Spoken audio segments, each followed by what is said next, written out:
Hello friends, how are you? Today I am so excited to meet you because after a gap of few days I am meeting you. So from today we shall meet every day through my videos. So as usual I welcome you from my bottom of my heart to my channel, that is English for Learners.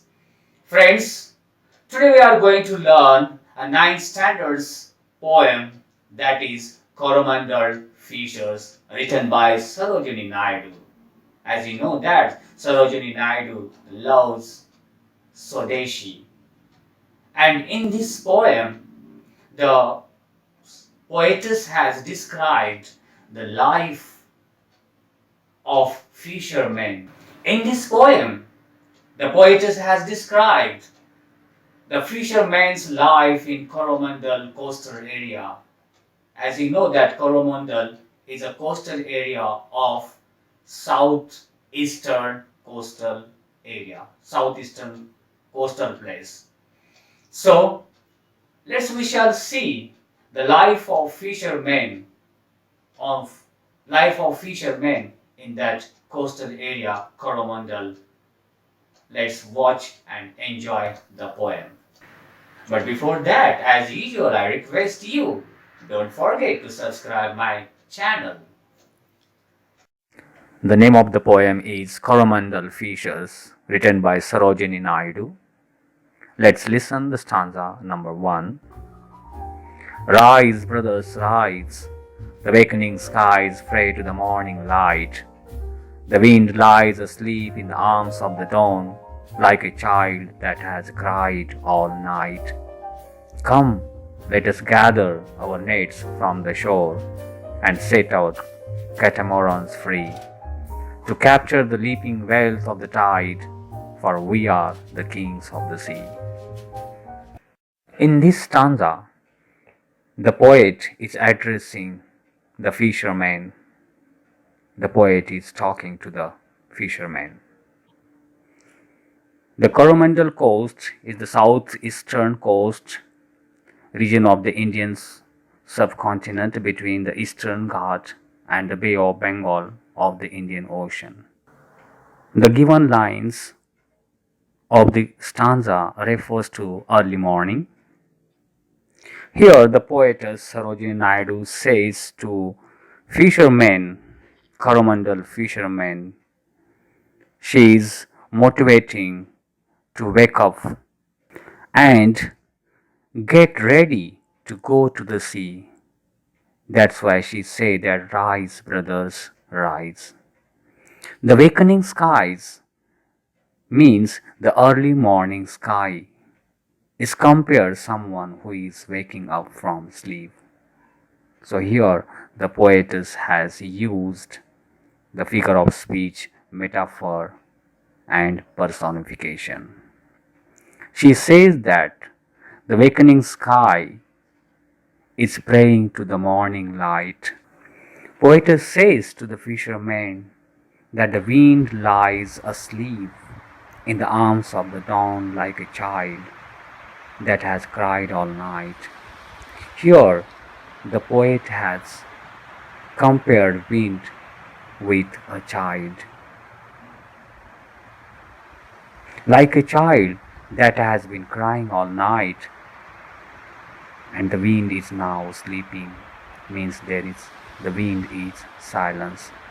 There is not a furious blow of wind.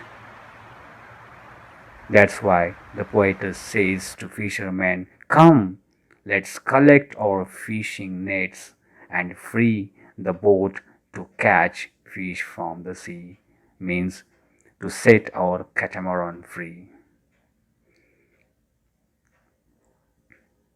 She says that we are the kings of the sea, means fishermen are the king of the sea and they can catch leaping wealth of tide.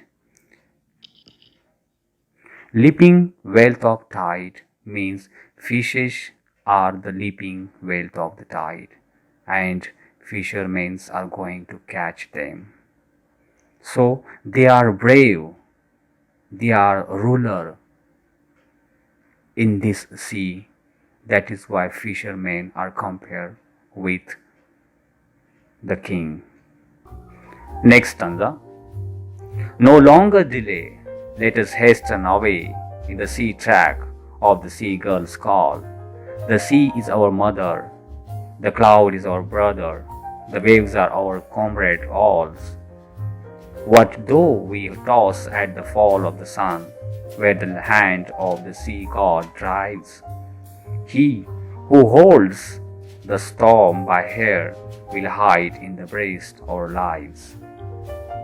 In this stanza, the poet says to the fisherman that you should not be delayed because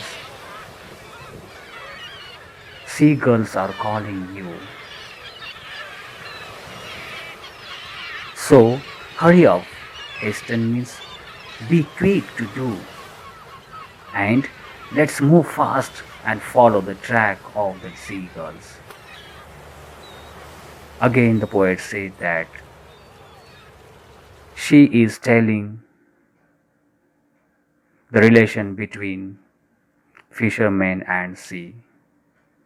The poetess says that the sea is our mother, cloud our brothers, and the waves are our companions or friends.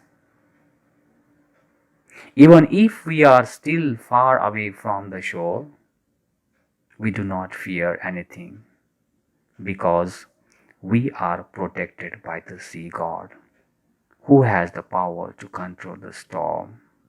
At the fall of the sun means at night, and where the hand of the sea god drives means when the boat loses control and track in a storm. Poet says to fishermen that as the seagulls flies away calling means it appears as though he is showing the way. The seagulls are showing the way which leads to freedom and greatness. Last stanza. Sweet is the shade of the coconut glade, and the scent of the mango grove, and sweet are the sands at the full of the moon, with the sound of the voices we love. But sweeter, O brothers, the kiss of the spray and the dance of the wild foam's glee. Row, brothers, row to the edge of the verge, where the low sky mates with the sea. In this last stanza, the poet has described the life of fishermen on seashore and on their fishing boat. At beginning, poet says that how happy their life on seashore. They can rest under the coconut trees, under the shadow of the trees. Glade means a small open space in the middle of the forest or a group of trees. They can enjoy sweet smell of mango trees. Grow means a group of trees, and sweet are the sounds at the full o the moon with the sound of the voices we love means these fishermen can spend their time under the full moon with the sweet sound of their dear ones. But though all this, though their life is so sweet and happy on seashore, but they like to go and stay in their boat. They are going to the horizon where the sea and sky meet and play. Where the low sky met with the sea means the horizon, the line of the sea, where sky comes down to kiss the sea. Here, the sky and sea are presented as lovers, meet, play, our friend. In this stanza, the poet says that the kiss of the spray and the dance of the wild foam's glee is sweeter because, according to her, for the fishermen, life at sea is better as compared to life ashore. Though they have many luxuries at the shore, the pleasure of looking at the foam filled with waters of the sea and the joy of waves splashing as the catamarans move up and down with the tides is more. The fisherman's love for difficult life at sea is greater as compared to the life on the land. Friends, as my level best, I try to explain this poem. I hope you might have liked this poem. If you like it, please subscribe, comment and share. And one more thing is that if you want a workshop of this poem, please write in the comment box. I shall give you workshop also. Thank you very much.